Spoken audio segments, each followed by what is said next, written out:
Uthi ke Malwandle yake ngaliwe 1 week of relationship.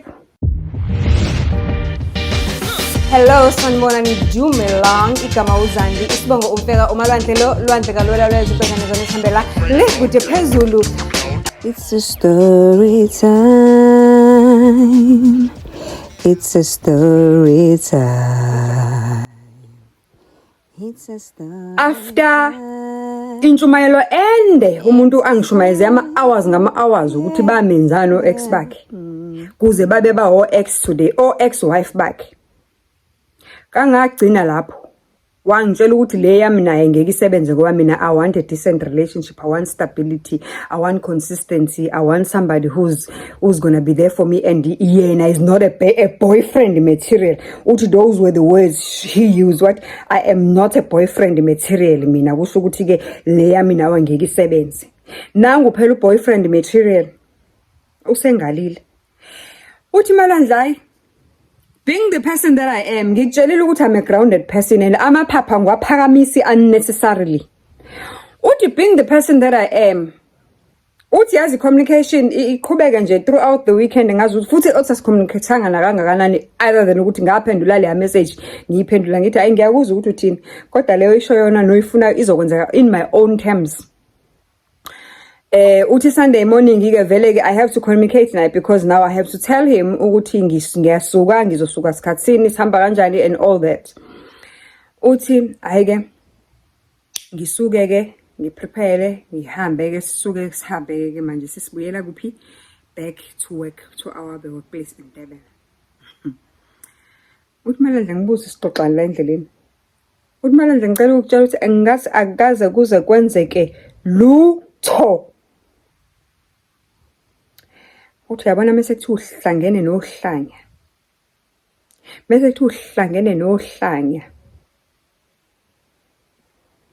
Olbophi ibheshe endlebeni.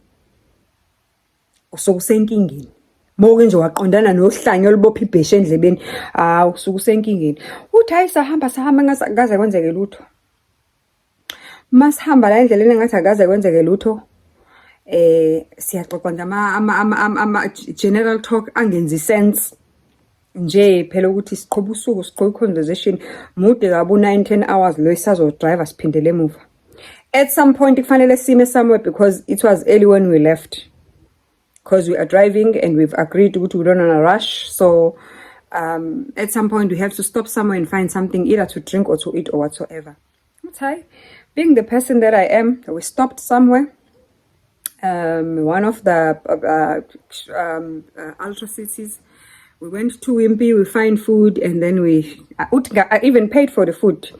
Mind you, aguna stress ngoba vele ngesikhathi siyale. He paid for toll gates, he paid for fuel, and then when we came back now on Sunday, lo sengaliwe ngawo ke manje, he told me ukuthi he's gonna put fuel yena ucela ukuthi ngibhadala ama toll gates. Hayi futhi ngingabi nankinga mesifika futhi ke lapho ke where we stopped uthi ngathenga ukudla ke sahlala phansi sadla. Hayi siyaxoxa njengathi akonakele lutho futhi engazi ukuthi manje lento ebesiyikhuluma izola ikazi exist no exist. Uthi Malwandle simange senzeka yazi angazanga noma uthi hayi Malwandle ungangibuzi kakhulu kodwa ingqondo yami angiyazi ukuthi yangithatha yangibekaphi. Khumbula ukuthi ngithe uMogayi uyakufaka ku-fly mode, akukhiphe ku-fly mode, akufake lalela ngikutshelile ku-part 1 uma ungawubonanga u-part 1 buyela kuwona uyongitshela uMogayi ukuthi wenzanani mase kubambile ngezandla zakhe. Uthi nawe angazi noma ngihlangiswe itoto yalo mfana noma ngihlangiswe yini kodwa ikhona into engihlangisile because ingqondo yami iyala ukubelieve yonke lento eyenzakala nalokuthi ngwangaliwe is refusing to accept. Uthi njengoba striver ngisibhizi ke manje hayi sekuvele umoya uvele wancibilika nje manje kwavele kwamnandi nje manje kwancibilika nje umoya kwavele kwamnandi yonke into nje manje siyadlala nje manje siyakhuluma sidlala umusic. Uthi kwavele kwayiland kwavele kwaqala phansi kwenzeka lento bekumele ngabe yenzeke on Friday yima yenzeka manje on Sunday le nto bekade yenzeke ebekade kufanele ngabe yenzeke on Friday nalento ebekade ngiyifuna nebengiyilindile ima yenzeka manje. Hey uthi confusion yami ngathi kwenzakalani la ngibanjwe ngomqondo noma kwenzakalani la kwenzakalani I'm so confused. ayikho-ke into ezoconfuse umuntu wesifazane njengetotolozi eyazi ukwenza umsebenzi wayo. Ungahamba uliqede, ungambona umuntu wesifazane esanganiswa uxama, sanganiswe iphara, asanganiswe into engasebenzi engenamali, asanganiswe into embhaxabula waya nikhuze nibabaza ibhadi nithi kodwa umlahle ngani, athi ngiyamthanda. Suke engamthandi nje kuphela, sikukhona umsebenzi awenza kahle. Abo umuntu wesilisa suke kubambe ngayo yonke into, unamandla lowo muntu. Uthi hey Malwandle, I am in that zone njengamanje, I am in that situation, futhi ngiyazibona ukuthi ngiyithole kanye nje vo, I'm gonna let it go just like that. Unotshe kwazisho lamaXhosa, unotshe soze lo sokwenza intando yami from now moving onwards, because kusho ukuthi uyidlalile lento wayidlala noma uthi wayela ukuyidlala le ngqondo ayidlalayo, ucabanga ukuthi uzoqhubeka azoyenza la kumina la kimi ke buka. Ungasa ngifeeling awuzibheke phezulu, uzozwa ngami from now moving forward. Uthi ngamtshela futhi, uthi ngamtshela Malwandle ngathi lalelayo. From now moving forward. Khalesa misking. Wangibuka wahleka. Uthi from now moving forward kukhala esami isiginci kuzokwenzeka ngendlela efunwa yimina, ngoba wena kusho ukuthi kucacile ukuthi into oboyifuna kumina uzile, wayiplanela, waba ivaltha, waphenduka imvu impise embethe isikhumba semvu, wanyonyoba for the past 2 years. You are plotting nje ukungiginqa empedeni and then leave me. Ngathi lalela siqedanga ke, asiqedanga nami ngisazokwenza engifuna ukukwenza kuwena masengenele, then yeah. Nalo loluthando bongibelesela ngalo izolo ungitshela ukuthi wena usenathando lo muntu wesifazane, ya no boyfriend material. Lalela papa, sizothandana ngolwami, kodwa le nonsense ongitshele yona on Saturday morning ngeheba elide le message ye-AI uyangidampa ngapha, but mina ngapha you still telling me ukuthi you wanna be friends with me, wanna continue being friends with me. Uyangidampa ngapha ungitshela how special and amazing of a woman. What nonsense was that? Lalela, sizoqhubeka ngolami. Uthi Malwandle asiqhubeka ngayini ngolami? Asiqhubeka ngayini ngolami ngoba kwathi sathi masifika wayekulolo theku ngakhasha ngehle emotweni iqali ngimlandela ngiyongena la eflatini, ngifuna le angizwisa yona ngalela viki. Asiqedanga ngimtshelile ukuthi sizothandana ngolami, angizuzwa ngawe. Akuzokhala sakhe isicathulo la sidanse thina sikhathi sidansela umusic esingawuzwa. Uthi hey Malwandle, lalela ke manje, I'm the initiator ke manje, I'm doing the chasing ke manje, in this whole thing, I'm doing the chasing. Uthi ngiyenza le chasing yami Malwandle, kufika isikhathi sokuthi ke manje angithi yonke lento yenzeka lapha end of November, besiyele weekend ka 28 of November. So ke manje kusho ukuthi throughout these weeks ngenza le chasing, kufika isikhathi ke sokuthi ke athi uyagoduka, athi uyahamba for ama-holiday ngoba phela kuyavala ngithi ngabulapha ngomhla ka 10-15, athi uyahamba ngithi hayi bye safe travel, uhambe kahle. Ahambe Malwandle, uthi ekuhambeni kwakhe Malwandle vele angithi sengiyayibona nami ukuthi ayidumi kanje uma izosuka. Uma ngabe izoqala nje iye ngiqale ngathi nidalelwe, kodwa le yami naye ayiqala ngathi sidalelwe, kodwa vele kusho kona ukuthi vele sidalelwe yabo.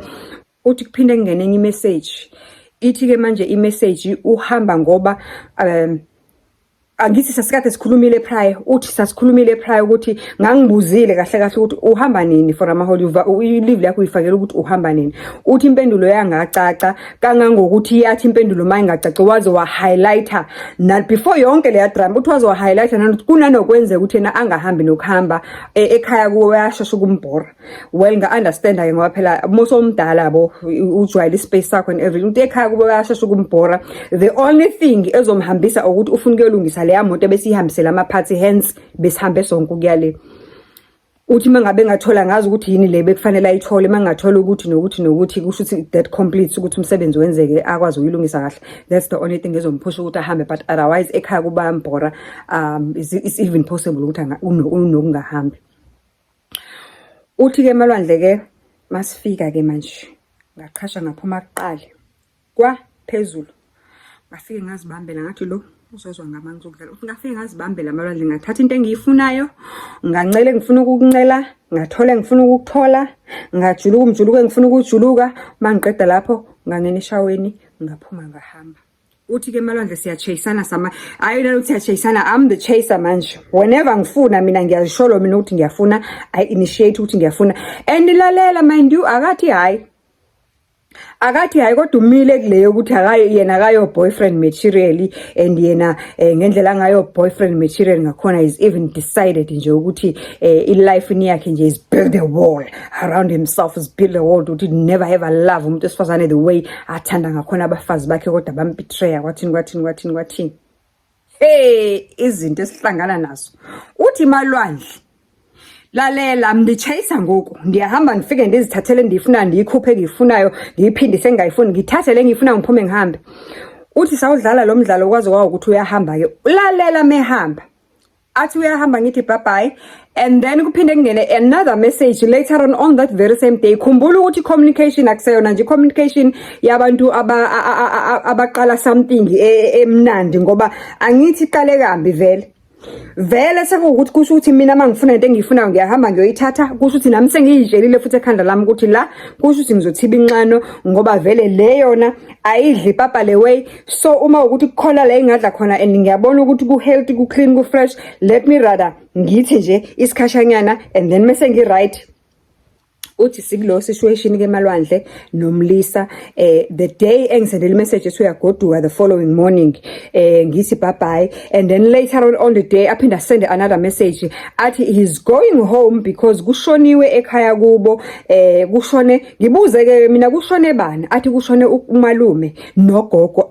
Na ugogo nomalume bashona kanjani ngosuku olulodwa? Uthi Malwandle ngibange ngisayithola impendulo. Uthi Malwandle ngisazibuza, ngicela ubuza nakuma life graduates akakaphawule ngale statement ukuthi bekufanele kube i-ration yami bekufanele ithini after the whole drama that happened. And khumbula phela ukuthi ungalile kahle salene, and he even made remarks ukuthi hey bakhona nabangani ababhebhanayo, kusho yena ngomlomo wakhe emveni kokuba sibuye eJoburg ngimgijimisa ngoba bese ngizithathela phela into engiyifunayo. Uthi Malwandle babuze ma life graduate ukuthi lesa statement sokuthi athi kushone ugogo nomalume, mangibuza ukuthi ugogo nomalume babudliwa yini ngesikhathi esi1 na ntswi ngingayithola impendulo kahle ngqondone bengidlalwa noma bekufanele ngiphendule noma ngicommente ngithini uma ngabe esho njalo. Ukuba wena wawuyimina wawuzophendula uthini? Uthi ngibuzele Malwandle ngifuna ukwazi ngoba hey kuningi ngesikhathi esincane singaka nje. Uthi ke angangiphendula angangitshela ukuthi lo gogo nalo malume badliwe yini. Uthi hayi ke ngizivalele umlomo wami nami ngoba phela i-communication yethu akuseseyona yabantu abathandanayo, seke abantu nje abasizanayo makunesimo sendlala nesomiso. So akukho engizokusho, ngizose nje condolences kuphele lapho ngoba uthi that's what I did. Mina ngathi nje condolences nifihle kahle Nkosi yami, kwaphelela lapho. Emveni kwaloko angiphinda ngathola every single detail ukuthi kwenzakalani, kungcwatshwa nini kungcwatshwa. Uthi futhi ngangena ndaba ngoba vele phela ngithi asithandani nje na, siyasizana nje na. Uthi Malwandle ke after that kuthuleke eside isikhathi leso. Uthi Malwandle kwenzeke ngiposte a status, and uma ngiposta a status ngenza one of the hobbies that I really enjoy doing mangabe ngine free time nje yami manginesikhathi. There are things that I love doing.